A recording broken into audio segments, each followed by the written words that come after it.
guys! This is Alea Jen and welcome back to my YouTube channel. So for today's video, naka-receive ako ng items from the Philippines. So meron akong subscriber, di ba nung nakaraan, nag-iinarte ako, nasabi ko gusto kong makabili ng yung mga bagoong na nasa sa bote para in case na walang ulam. Kasi dito hindi tayo binibigyan ng pagkain, di ba? So kahit kanin lang, okay na kasi may ulam na ako. So ayun, merong mabuting loob and yung subscriber ko na umuwi siya ng Pinas. So, minessage niya ako. Nandito pa pala siya sa Hong Kong nung minessage niya ako, pero may ticket na siya pa uwing Pinas. Sabi niya sa akin, ano ba yung gusto mong ipadala or ipabili kasi bibilhin ko uwi kasi akong Pinas. So, ayun, nag-order ako sa Shopee. Ayan, umorder ako doon nung bagoong, yung bagnet, tsaka yung isaw. Kasi yung sa page na yun, gusto ko kasi pag bumili ako sa page na yun, yung alam mo yung nandun na lahat, yung hindi mo na kailangan pumunta ng iba-iba para iba-iba yung magdi-deliver. So, bumili ako ngayon ng isaw. Ayan, isaw na yung barbecue, yung flavor, yung isa tocino, and then yung isa isisig, tsaka yung bagnet. So, apat yung nakabote sa akin. So, meron akong video noon, i-upload ko na lang siya dito kasama nito kung paano ko siya tinikman kasi nandito na ako sa kwarto nilagay ko na kasi siya sa ref. So, yung nandito lang na meron ako ngayon is etong chicharon. So, binira niya ako. Bigay niya to sa akin. Ayan. So, binigyan niya ako neto. And, also etong butter toast. And also, binigyan niya ako ng tuyo. So, tinago ko muna yung tuyo. Pag wala yung amo ko, kasi pag Friday, hindi sila umuwi ng bahay. So, lulutuin ko yun sa umaga. Para pag uwi namin sa gabi, wala nang amoy dito sa bahay na wala na. So, ayun, nandun siya. And also, nagpabili ako sa kanya ng casing sa cellphone ko na gamit ngayon. So, eto kasing luma ko na cellphone, yung gamit ko sa pagbablog, yung Redmi, is sa Pinas lang ako nakakabili ng casing niya kasi hindi ko alam dito. Hindi ka rin naman makikipag-usap sa mga tao dito kasi nga hindi mo ma-explain, hindi sila nakakaintindi ng English. So, etong casing ko na to is, ayan, ito din yung casing ng cellphone ko ngayon. Kulay puti lang yung nandyan, pero gantong style. Ito is parang medyo may pagka-purple siya yung binili ko. So, same lang talaga ng brand and same lang ng supplier yung binilhan ko. Gusto ko kasi ito kasi tumatagal 1 month and 5 months na ako dito. Lumalaban pa din yung casing ko and nakailang bagsak na to. And eto, same lang din sila. Ayan. So, itong dalawa. And sinamahan ko na din yung sa sa iPhone ko. Ayan. So, ang isa pala neto is 135 pesos. And eto, binili ko din para sa luma kong cellphone. Mahal na mahal ko yung luma kong cellphone. So, tatlo yung casing niya. Yung iPhone naman kasi, marami ka namang mabibilhan dito. Hindi mo na kailangang ipagsiksikan. Yung luma lang yung wala kang mapagbilhan. Next is, ano pa ba yung meron ako dito? Apple, kasi wala akong hapunan ngayon. Hindi ako nakapagsaing. So, etong cable, sa Redmi ko siya binili. 199 pesos ata, yung Type-C. Ayan, kasi nga, yung charger ko is nasira na. Ano na yun ilang taon na tong cellphone ko. 5 months na yan siya, yung charger ko. Tapos yung cable niya nasira na, kaya napabili ako. And thankful, kasi hindi ako makabili dito, hindi ko alam kung paano, or hindi mo alam ba, at least yan, alam mo na original, alam mo na totoo. And eto, is yung Redmi na bagong labas nila ngayon na Redmi Buds 6 Active. Ito yung headphone. Ayan.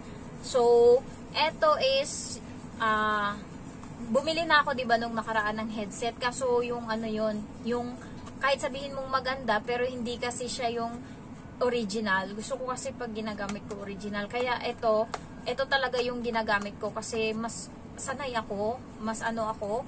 Ayan. So, matagal din naman gamitin. Ayan. So, ito i-unbox ko na siya. Ayan. And meron siya ditong, wala siyang cable na kasama. So, ito lang yung kasama niya and mga papel-papel sa loob. So, nagbago na lahat ng ngayon. ng Redmi. So, ito siya. May iba-ibang kulay to. Yung uso ngayon, meron siyang black, white, and then pink, and then blue. Pero kasi kapag suot mo yung blue and pink, parang kapag nakita ka ng tao kapag suot mo, parang bata, ganan. Parang distractive, ganyan. Pero pag ito is, ang ganda niya lang tignan. So, inopen ko na siya, and here it is. Ganda. O, diba pag black ang astig lang, mas maganda yung black. May white na kasi ako, and eto na lang, black na lang. So, ayan, magagamit ko na siya. Oh my gosh, naiiyak ako. Kaso nga lang guys, ang issue dito is wag nyong ibabagsak tong bahayan. Kasi nakailang bagsak ako doon sa luma kong Redmi. Yun yung dahilan kaya hindi na siya nag-charge. Ayan. Kaya wag nyong ibabagsak. Ingatan nyo siya. Ayan. So, ito yung bagong labas nila. Naka-sale to siya minsan sa sa Shopee. Ano lang siya. Minsan umaabot siya ng 550. Pero nabili ko siya 699. Kasi nga, biglaan yung pagbili ko. Ayoko kasi na baka mamaya kasi biglang late na ma-deliver kasi galing pa yan siya dito sa Hong Kong ata or China, yung Redmi na yan, bago siya dineliver ng Pinas. So, ayan yung mga nabit-bit ko from Pinas. Ayan, so thankful. Ayan, thank you so much, Be. And I'm so happy kasi meron akong pagkain ngayon. Wala man akong ulam, bahala kayo dyan. Meron akong pagkain. Kahit yung bagoong lang, yung bagnet, okay na ako doon. So, nasatisfy ako sa nadala sa akin. Meron lang mali kasi yung in-order ko, meron akong tempered glass na in-order kasama nito. Tapos, hindi binigay ng supplier. So, sad. Hindi nila sinama. 3 pa naman yung tempered glass na yon. Pero makakabili naman ako dito sa Hong Kong. Paanuhan lang. Minsan sa sa mga ukay-ukay, nakabili ako nung nakaraan kaso Samsung, hinahanap ko yung dito sa cellphone ko. Mahirap siya makahanap kasi luma na to na style. 2020 ko pa to nabili. And gusto ko siya. Alam mo yung kahit luma na tong cellphone ko, ito pa rin yung ginagamit kong pang vlog, 'di ba? Pero maganda din naman yung iPhone, pero mas gusto ko dito, mas gusto ko siya. And ayan, mas comfortable ako dito na gamitin. Mas sanay ako.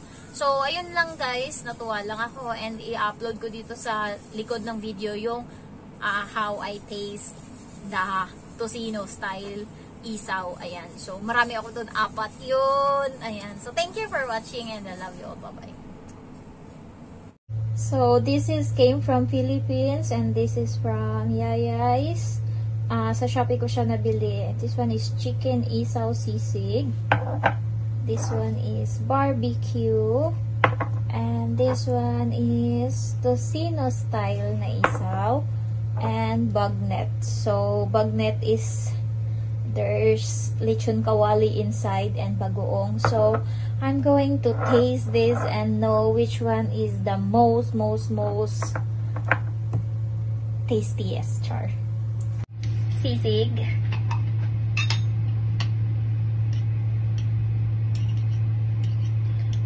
First time ko bumili ng isaw kasi naranasan ko lang yung tahong bayon, yung green shell, and then yung bangus belly and yung bagoong with lechon kawali inside, and this one is the first time na isaw. Masarap. This one is sisig. So, favorite ko pala yung isaw kapag yung sa ihaw-ihaw. Pero dito, first time.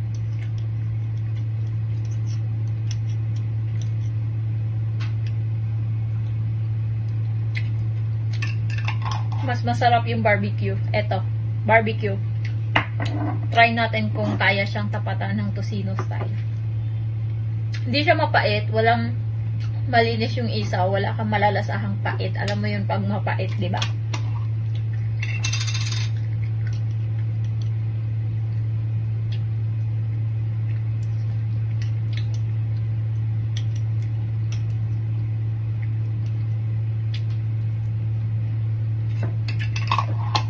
Yung Tocino tsaka yung barbecue yung masarap, pero I choose Tocino over barbecue. Yung hindi ganun kasarap yung sisig. I was expecting na yung sisig is yung talaga, baboy, and then may mga ganun-ganun.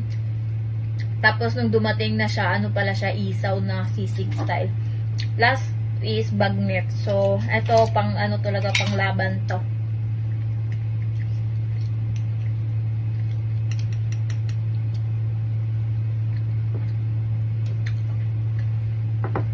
Kanin na lang kulang. Sarap.